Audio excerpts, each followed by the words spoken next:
Bonjour à tous, je vous invite à vous abonner à cette chaîne, à aimer, à partager, à commenter ces vidéos, c'est très important. C'est une manière de nous soutenir. Merci à vous tous. Et voilà, la Coupe du Monde de football s'est clôturée sur un match sportivement de haute volée, France-Argentine qui a tenu les spectateurs en haleine jusqu'au bout, un match qui n'a d'ailleurs pas été boudé. En tout cas, qui n'a été boudé que par une part infime de la population. En tout, 3,27 millions de spectateurs ont assisté au match au Qatar, du Qatar. Eh bien, elle est bien loin, l'annonce du boycott. Le bilan pour le Qatar est, d'après le président de la FIFA, incontestable. Dans sa conférence de presse, Gianni Infantino, donc le président de la FIFA, a ainsi parlé de la meilleure Coupe du Monde de tous les temps. Une énorme réussite, je cite, sur tous les aspects, le comportement des supporters, l'ambiance conviviale et joyeuse, le fait que nous ayons réuni ces supporters de tous les pays dans un pays arabe. Nous avons vu des matchs très compétitifs, des surprises, des buts extraordinaires. Le fait d'avoir joué en novembre et décembre plutôt qu'en fin de saison a eu également un impact sur la qualité des matchs. Voilà les mots très flatteurs de Gianni Infantino, le président de la FIFA. Alors oui, la magie du ballon rond semble avoir fait oublier les scandales, les stades climatisés, les aberrations écologiques, l'interdiction de porter un brassard One Love ou encore l'indignation concernant des travailleurs morts sur les chantiers. Et pendant que les yeux était rivés sur la petite lucarne qatari, le journal Le Soir, le journal belge, faisait ses révélations sur les comportements de compromission au sein du Parlement européen, avec certains membres du Parlement, dont la vice-présidente, soupçonnée d'avoir vendu leur âme pour quelques milliers de dollars marocains et qataris. Alors, corruption du Qatar, corruption par le Maroc, certainement aussi, qu'on commence à entendre, et l'ampleur du phénomène n'a peut-être pas été encore complètement découverte, selon une parlementaire écologiste. Écoutez Mélanie Vogel, sénatrice écologiste et coprésidente du Parti vert européen, sur Public Sénat, c'était le 12 décembre. On s'imagine, on a peur de s'imaginer l'ampleur du phénomène pour des décisions qui sont vraiment importantes. C'est-à-dire que là, on découvre, à mon avis, un petit bout de l'affaire. Vous pensez qu'il y a d'autres choses derrière ? S'ils sont capables de faire ça, là, on a découvert 1 million de cash pour une affaire qui est... c'est l'affaire du symbolique, une résolution du Parlement européen qui condamne les droits humains sur le Qatar. Bon, alors qu'est-ce qu'ils sont prêts à faire sur des choses qui sont... Nous, moi, je regarde avec encore plus d'amertume aujourd'hui. Quand je travaillais au Parlement européen, j'étais en charge des négociations comme conseillère politique sur l'encadrement des lobbies. Et on avait proposé, comme écologiste, d'encadrer les activités de lobbying des États tiers. Parce que, à l'époque, on a été très inquiets, notamment sur le rôle que jouait l'Arabie Saoudite et la manière dont ils exerçaient leur influence via des compagnies privées qui se faisaient passer pour des lobbyistes, etc. Et à l'époque, le groupe socialiste était totalement opposé au fait qu'on contrôle mieux ces activités. Et j'avoue que je repense depuis 2 jours à ces négociations et je me dis... Voilà, l'ampleur du phénomène m'inquiète beaucoup. L'ampleur du phénomène, on n'en serait que finalement dans la partie émergée de l'iceberg de cette compromission au sein du Parlement européen. Alors peut-on dire que finalement l'ingérence des pétromonarchies en Europe est un succès ? Peut-être plus encore que le succès de la Coupe du Monde, là je suis volontairement provocatrice. Eh bien pour en parler, nous sommes avec Pierre Conesa. Bonjour Pierre Conesa. Bonjour. Merci beaucoup d'être avec nous aujourd'hui. Vous êtes ancien haut fonctionnaire, spécialiste des questions de géopolitique, auteur notamment de Dr Saoud et Mister Djihad aux éditions Robert Laffont. Puis dernièrement, vous avez reçu pour ce livre Vendre la guerre, le complexe militaro-industriel aux éditions de l'Aube. Le complexe militaro-intellectuel. Intellectuel, pardon, oui. Tout à fait. C'est pas le même. Oui, tout à fait. C'est moi qui... déformation, pardon. Aux éditions de l'Aube. Voilà. Alors, que pensez-vous finalement de cette ingérence et puis même de cette réflexion de Mélanie Vogel? Finalement, vous pensez qu'aujourd'hui, on n'en est qu'à la partie émergée de l'iceberg? Oui, je le pense incontestablement. Vous savez que cette conscience de vierge effarouchée qui fait tout à coup de découvrir qu'il y a des actions de lobbying, un Parlement, je veux dire, c'est dans la nature même du Parlement. Simplement, effectivement, quand il y a des transferts d'argent comme ceux qu'on a trouvés en cash, on se rend compte que là, la maladresse est absolument évidente. Oui. Vous savez, à l'époque où la Grande-Bretagne était dans l'Union européenne, j'avais compté qu'il y avait environ 35 paradis fiscaux à l'intérieur même de l'Union européenne.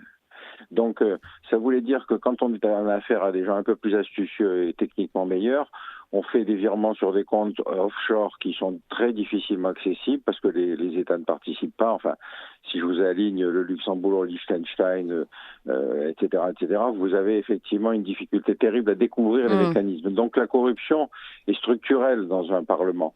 Simplement, effectivement, quand elle dépasse certaines limites et surtout quand elle a des objectifs aussi futiles que de faire, infléchir une décision concernant un petit pays comme le Qatar, on s'aperçoit qu'il y a une corruption qui est devenue assez inquiétante. Alors comment vous expliquez, justement, vous le dites vous-même, habituellement, finalement, pardon, je vais le dire vulgairement, les magouilles sont mieux cachées. Enfin, c'est un peu mieux, on ne découvre pas des valises de billets dans la chambre de la vice-présidente du Parlement européen. Il y a deux aspects, vous avez raison. C'est-à-dire qu'il y a la volonté d'États très riches et autoritaires, ayant une mauvaise image, par exemple le Qatar, évidemment, avec sa collaboration avec les frères musulmans, ou l'Arabie saoudite, sa coopération avec les salafistes. Quand on a beaucoup d'argent, donc déjà, il y a une volonté d'infléchir l'image qu'on a de ce pays et d'éventuelles condamnations publiques. Bon. Et puis ensuite, vous avez évidemment la sensibilité de gens qui, après tout, dans un ensemble, si vous voulez, de je ne sais combien de centaines de députés, on se dit, bof, ça passera un peu inaperçu. Et puis évidemment, vous avez au-dessus de ça la position des partis.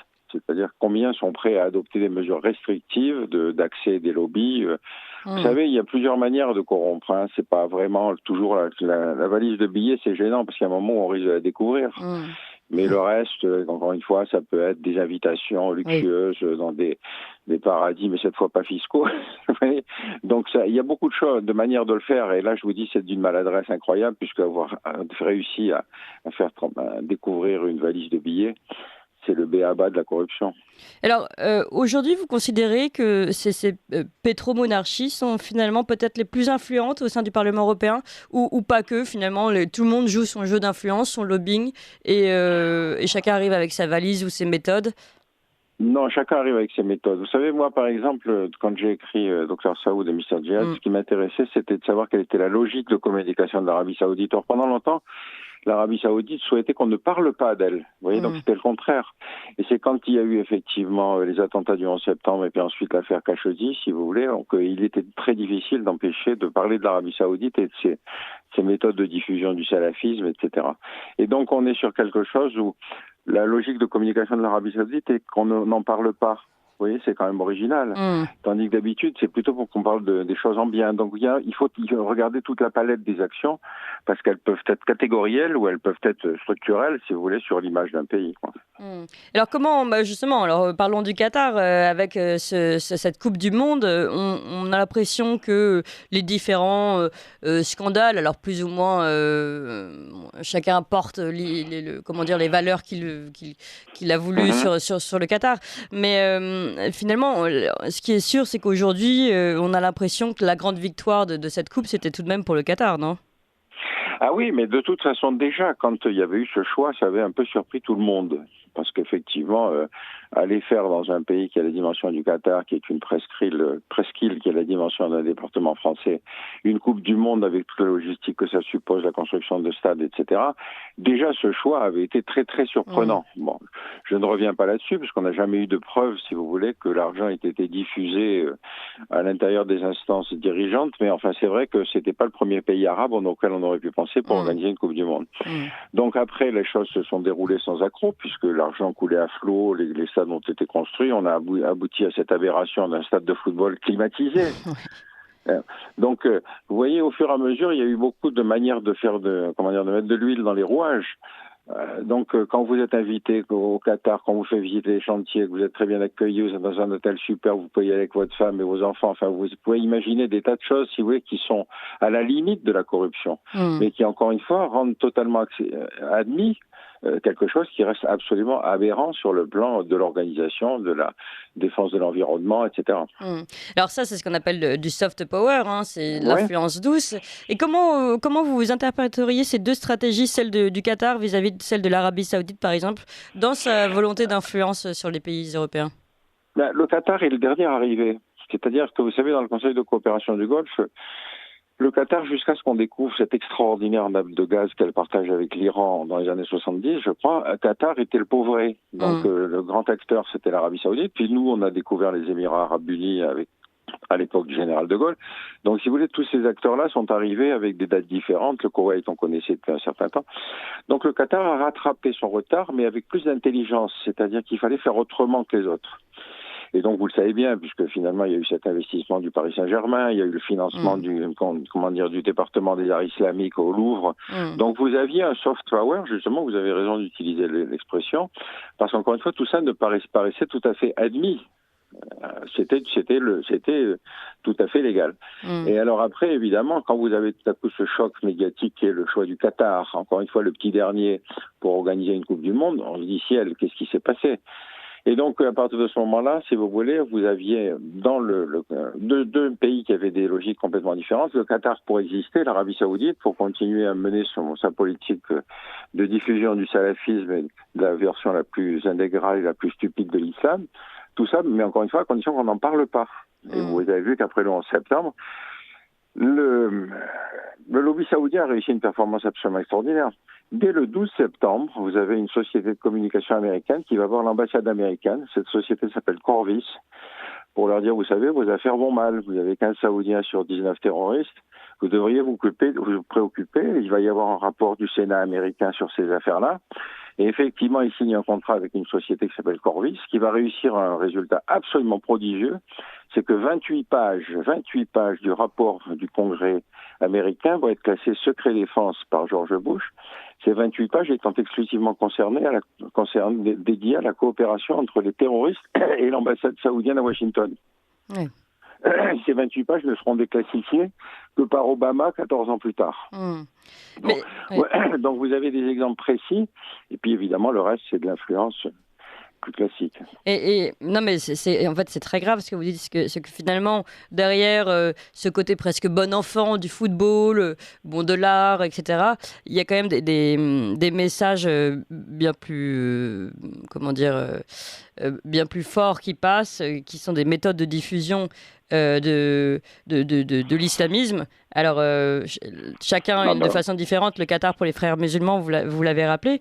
Et le Qatar, aujourd'hui, il semblerait, dites-nous ce que vous en pensez, que les Européens accueillent à bras ouverts et le soft power et évidemment derrière le message qui passe.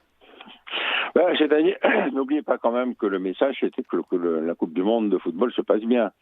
C'est-à-dire qu'évidemment, le football lui-même s'est affolé autour de l'argent depuis une trentaine d'années. Effectivement, vous savez bien aujourd'hui combien coûtent des clubs, les transferts de joueurs, etc., etc. Bon. Donc on a eu, si vous voulez, dans un secteur sportif particulièrement vulnérable à l'argent, une action de lobbying d'un pays qui justement devait rattraper son retard par rapport aux autres.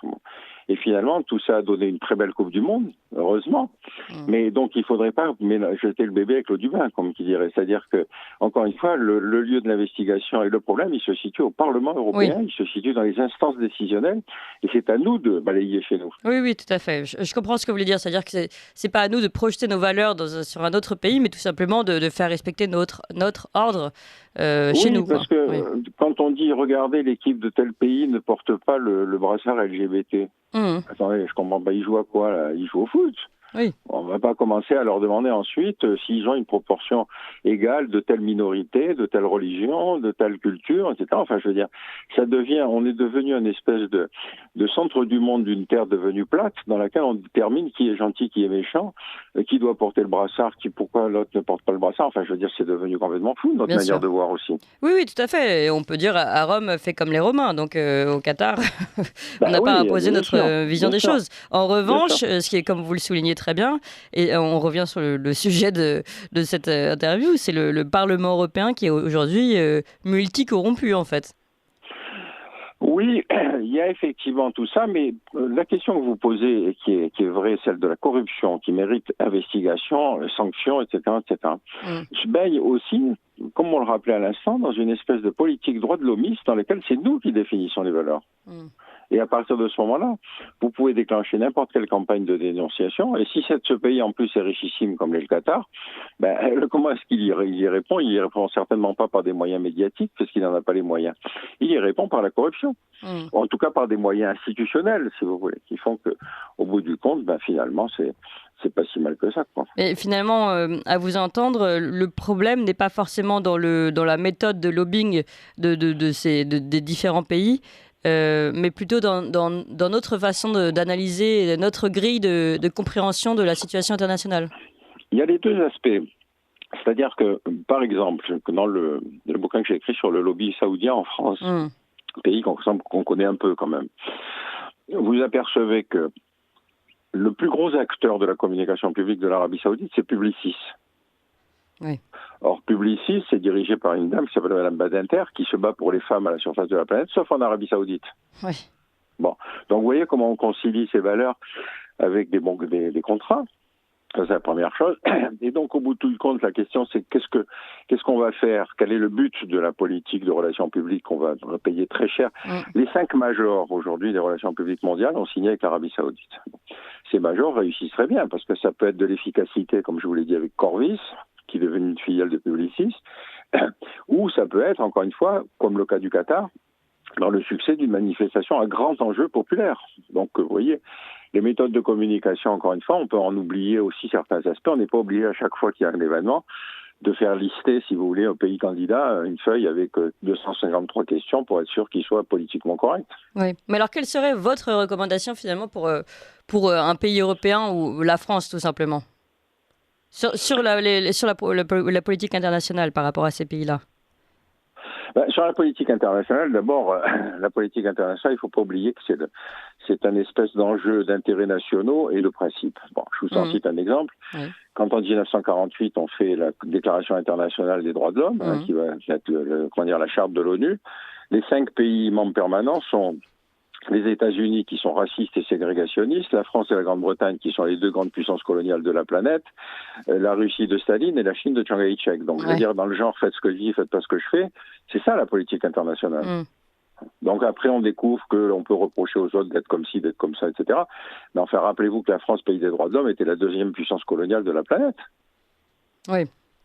Donc... Ouais, bon, je voudrais pas quand même effectivement donner le sentiment que la vie internationale est une hypocrisie, mais vous avez bien effectivement des postures qu'on doit concilier les intérêts nationaux avec des principes qui sont les principes que vous défendez chez vous, mais enfin que vous défendez pas trop quand c'est chez les autres. Oui, donc finalement, pour vous, l'erreur aujourd'hui, notamment au sein du Parlement européen, c'est de ne pas défendre de façon réaliste, on va dire la réelle politique, les intérêts nationaux de chaque pays. Le Parlement européen est quand même un lieu d'un pouvoir relatif. Quand même, il faut aussi garder ça à l'esprit. C'est-à-dire, c'est un endroit dans lequel on va voter des recommandations, on va jouer un peu sur la Commission pour certaines règles, etc., etc. Mais c'est pas un lieu de pouvoir national, si vous voulez, comme un Parlement, comme les communes en Grande-Bretagne, etc., etc. Donc là, puisque c'est un espèce de mélange hétérogène devenant de tous les pays membres, il y a évidemment des risques de fuite et la difficulté à déterminer quels sont les lieux de pouvoir, si vous voulez, dans ce Parlement. Je pense que c'est comme ça que j'explique que finalement les habitudes ont été très mal prises à l'intérieur de ce Parlement et que finalement c'est remonté quand même jusqu'à une vice-présidence, ce qui est quand même assez énorme. Bon. Donc pour le reste, effectivement, il n'y a pas de raison que ça s'arrête. Encore une fois, parce que il y a des formes légales et des formes illégales, si vous voulez, de soft power. Bon, si on appelle ça le soft power, c'est justement pour dire que c'est pas de la corruption. Oui, tout à fait. Nous aussi, on est hypocrites. Non, mais c'est sûr. Évidemment, seulement, comme vous le dites, reconnaissons notre propre hypocrisie, finalement, plutôt notre propre pragmatisme, on va le dire comme ça, de façon plus positive. Et puis, et balayons devant notre porte, c'est clair. Merci beaucoup, Pierre Conesa. Je rappelle le titre de vos livres, Dr Saoud et Mr Djihad aux éditions Robert Laffont. Je n'avais pas cité celui-ci, Avec Dieu, on ne discute pas, les radicalismes religieux aux éditions Robert Laffont, et Vendre la guerre, le complexe militaro-intellectuel aux éditions de l'Aube. Merci encore. Vous appréciez cette émission? Alors aidez Radio Courtoisie à en produire d'autres, en indépendance totale. Rendez-vous sur soutenir.radiocourtoisie.fr. Merci d'avance.